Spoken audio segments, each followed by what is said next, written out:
Hér er ég í Dómkirkjunni í Chichester.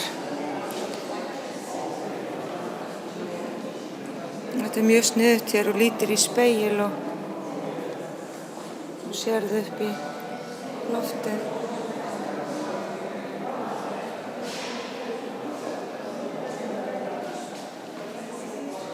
Það eru mjög fallegir gluggar.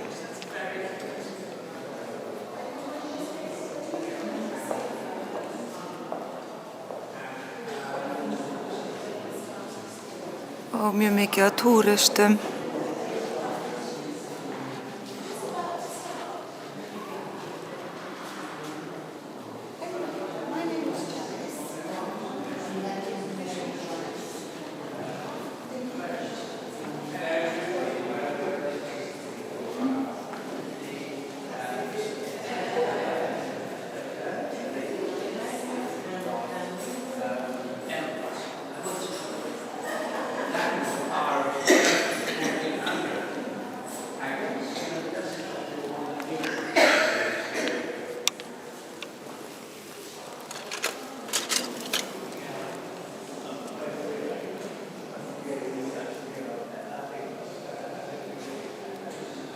Ég ætla að kveikja á kerti fyrir börnin mín sem dóu.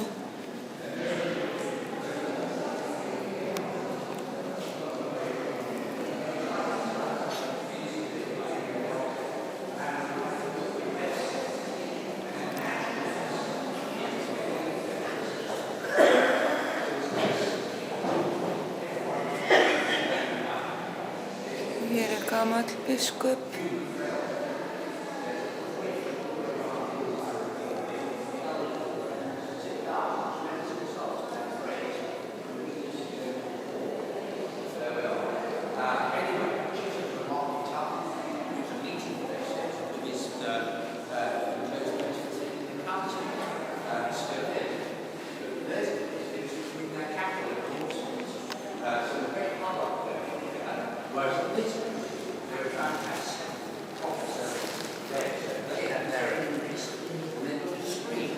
Like most big churches at that time, so as they could get on with their lot and the holy ones could get on with their lot. And this screen came in 1400, same time as the Protestant deposit, the first one. You can see where Henry VIII knocked all the saints off their pedestals because they didn't like them very much. But Victorians put in seating, everybody prayed sitting down, and they wanted to open the cathedral to everybody, so they took this down stone by stone and stoned it away. In so doing, they found huge cracks in the piers that held up the tower and the spire. And in spite of their best endeavours, when now 1861, the whole lot came down into the choir, 5,500 tons of masonry. Nobody was hurt because it was a predicted event. But when they came to rebuild it, of course they got railways and roads, so they went to the Chilmarth quarry, which is in stone there, where they built Salisbury Cathedral. And of course Salisbury Cathedral, if you've been there, is crumbling away, coming away. It's a terribly bad scene of stone. There's all manuscript restoring Salisbury Cathedral. Hérna sita kardínálarnir. Orgelið. You can see the greyish stone from Chilmarth. It was pretty pristine on the inside, but on the outside we spent more money restoring the Victorian stone than any other. However, they put this screen back in open plan form in 1960 in memory of George Bell, Bishop of Temple. Worth having a quick look inside as we pass through.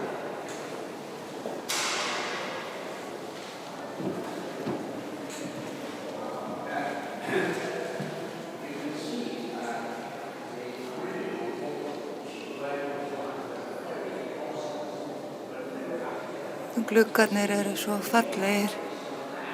Þetta eru biblíusögurnar í Gamla og Nýja testamentinu. Og hér eru allir biskuparnir sem hafa verið hérna.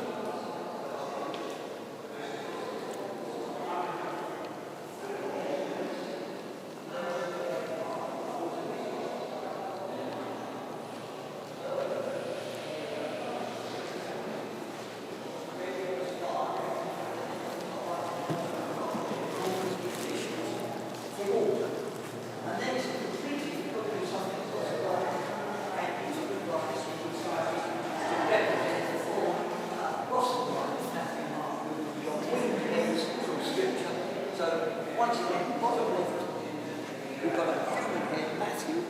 Then Mark is next door. You may find that difficult to see. We'll see him in a minute. He's a lion. And then we've got Luke, who's the old bottom right hand. We've got the eagle for St. John.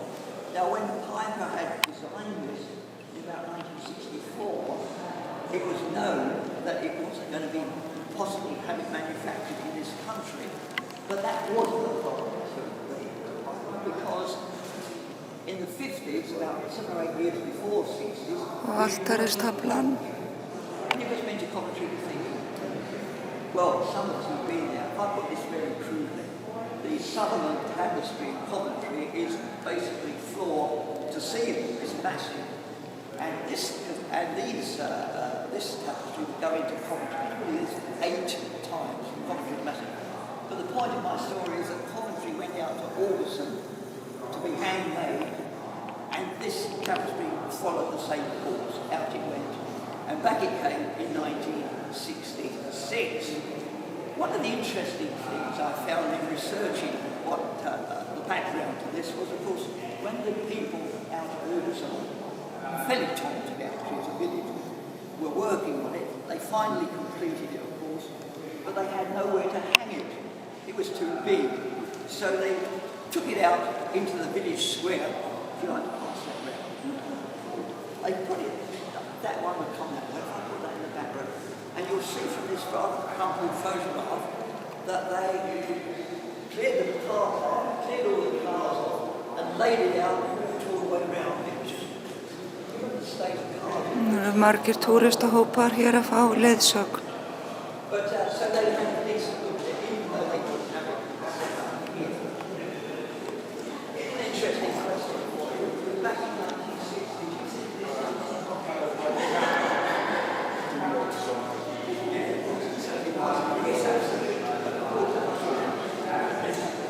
This is the biggest, the most important Tudor baldwin painting in the country. It dates from 1515, where the rich bishop could afford the painting. We did all the vaultings. We recently had to have it not restored so much as stabilised, because 500 years later, so we had a team from Cambridge University who did it for us. We had to raise 250,000, but we had a patron in the form of Prince Charles, a good friend of the field, so we did. Anyway, what he's saying is on the left, us being converted to Christianity by some people without themselves, the king, Saxons giving him a lot of land to the field. Absolutely historical nonsense. They wouldn't be wearing tunic there. If they're wearing any clothes for tunic, it would probably be bearskins at the best. But here to the right is a mistake.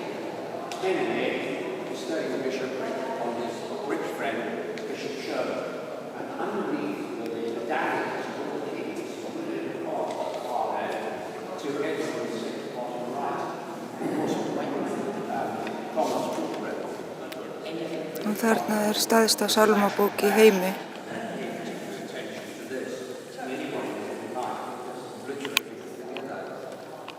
There is a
Now, if you've got any particularly difficult questions, This lady on the desk Oh, yeah. is there. You are my I don't friend. like to see her unemployed.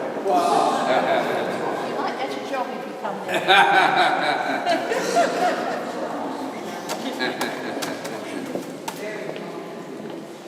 Oh, hello, I'm catching up with the others. This is an ancient relic cupboard in Parsons. It dates from about 1400. We can tell how old it is by dendrochronology and carbon dating. And I don't know what's the relics in there, I might be dead nun or something. But anyway, you can see where the pilgrims used to come make their donations. Right, we'll go in, I think we'll go into the presbytery. Oh no, he's moving on.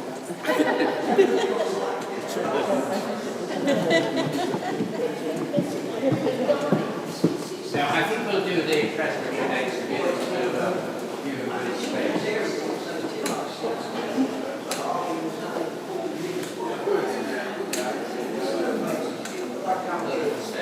See a gold band. It's technically called a box. It's hiding up the join, if you like. Can anybody make it up what's in it with it if you want?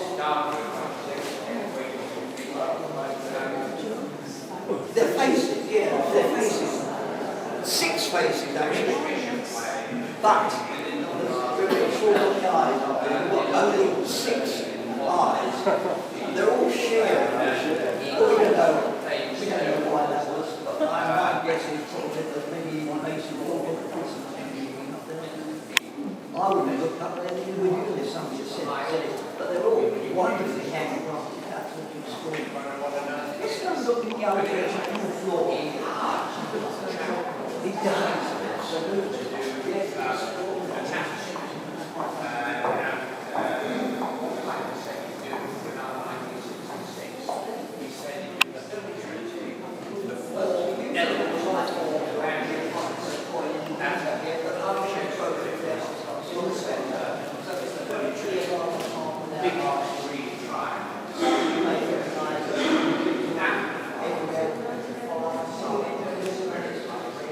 Roman mosaics goes back to the 2nd century. It was discovered in the 60s when work was going on in the cathedral. There's a lot more of this under your feet and even more under mine. You must remember that Chichester was a very important Roman city, and we know for a fact that the baths were the other side of the road where you came in.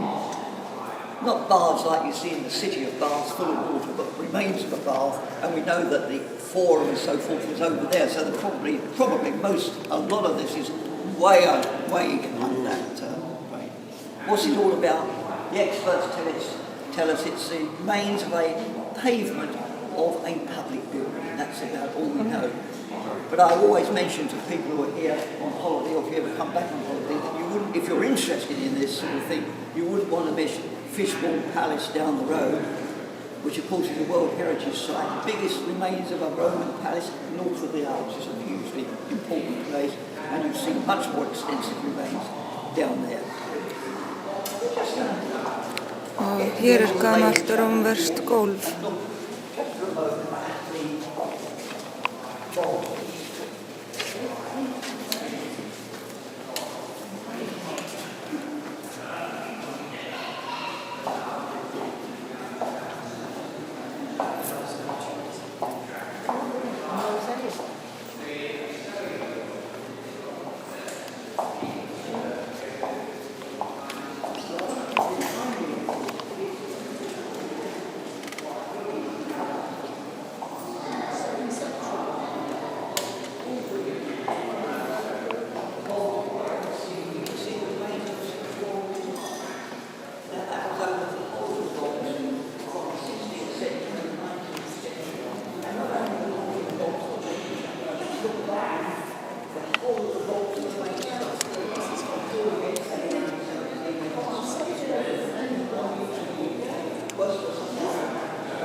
Og ég ætla að kveikja hér á öðru kerti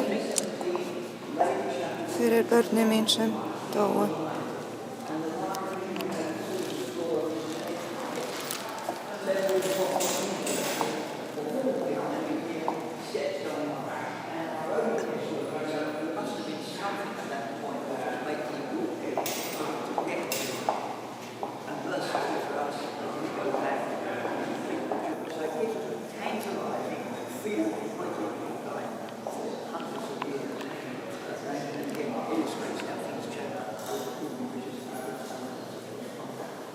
We just turn behind us here and explain just a few words about the street, but not too much as we went into the great detail of the title, which is hanging on the other side. This is a work of 1986, designed by Rebecca Sturmer, German artist, you may have gathered by that name.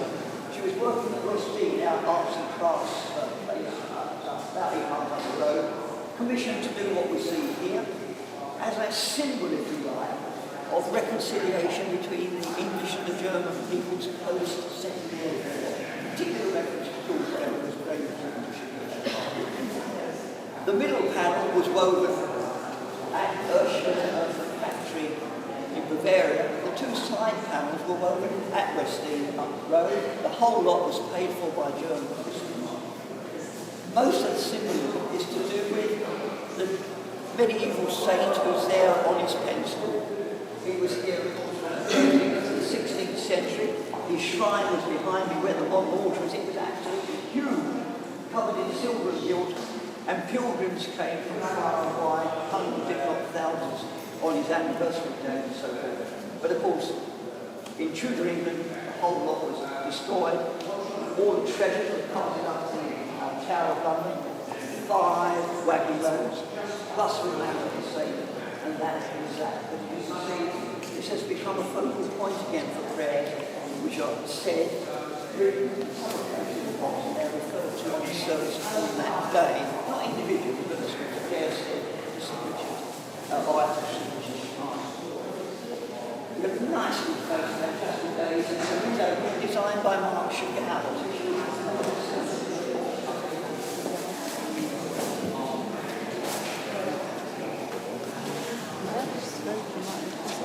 Well, Walter Hussey, before he retired, was going to do one more revision, and he thought he'd have a go at windows this time. There was a white window there, plain glass in other words, and he wrote to Chagall in the late 60s and explained what he wanted done. Chagall, of course, didn't know who he was. And in any event, Chagall was 80, late 1960s, very busy. And it took 9 years to get to this stage. And finally, Chagall asked Hussey what he wanted to put up, what was the design. Hussey said, well, would you base it on the 150th Psalm, which is a psalm of praise, everything that has breath, praise God, with lutes and dancing and so forth and so on. And so Mr. Chagall, you can see, started with a dominant colour of red.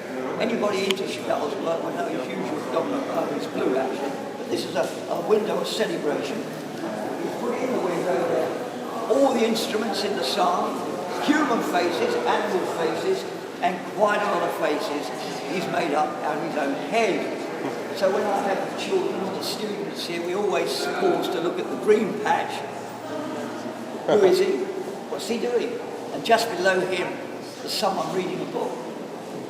Well, we should get rabbits and lizards and everything else by the time we finish. Off the right-hand corner you can see Chagall's signature.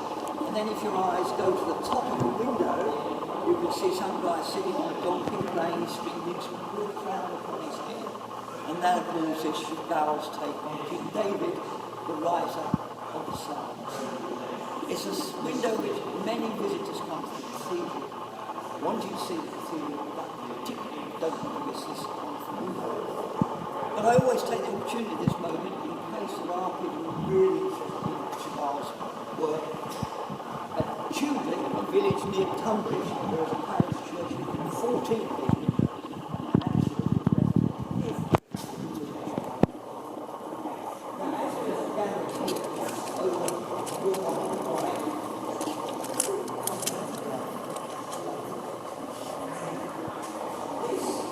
Nú, ég ætla að kveikja á öðru kerti fyrir börnin mín sem dóu.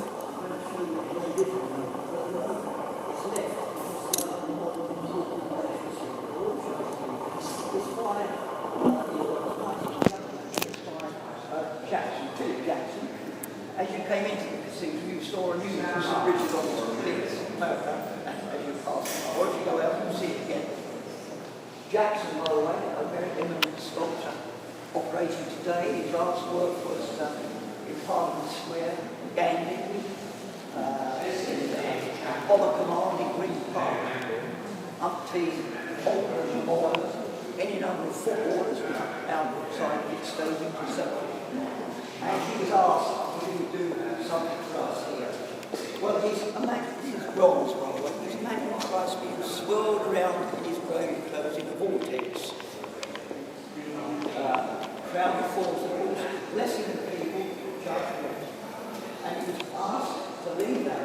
course, the real one was probably about the size of the fence here. And it's right above our head here. So we're going to make our way now to the north side. So if we walk down and we pause to look through the pillars, we'll get a better view of it. So if I lead on.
Hér er lítil kapella.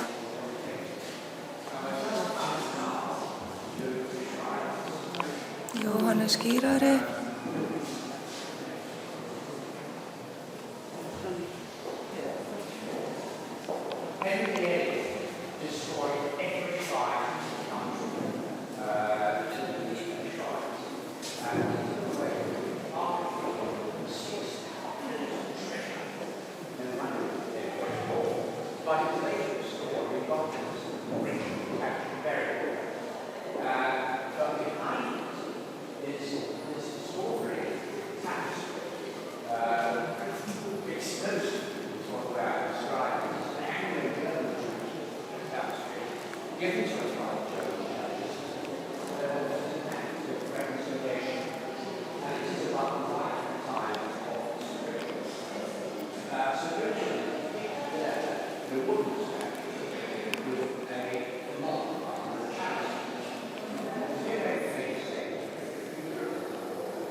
That was composed in 1965 for the Queen's Arts Festival, which was then being based here.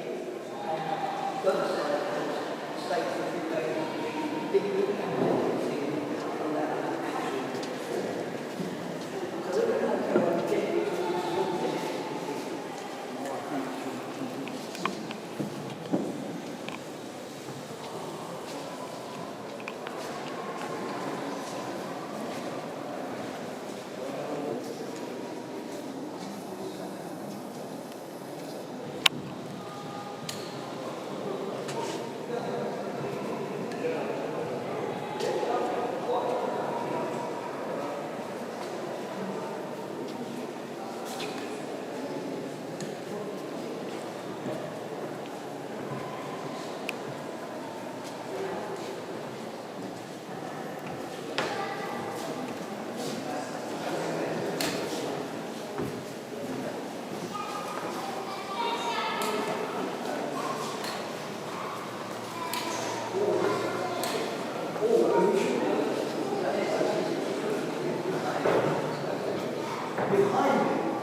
Portsmouth down the road and Southampton and so on. One of the aircraft stations in Tangier in particular. But there was industrial bombs which fell across the road in 1943. A serious rain expired from damage and injury, and at the same time it demolished all the windows on the north side of the cathedral. So we've got heavy stained glass, I should explain. So the nuns you see now, 1949, replaced at the expense of the War Department. The artist named Christopher Webb, English artist in glass designs. Now when I was taking a tour some years ago, coming from Carl Shorten, as I was telling this story, an elderly gentleman said, I was in when the bombs went off.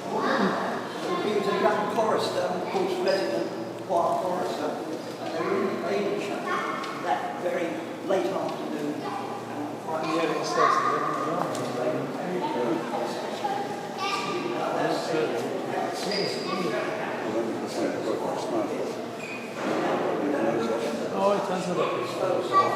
Þetta eru hjón sem eru frá Arum að Röndalkastalanum.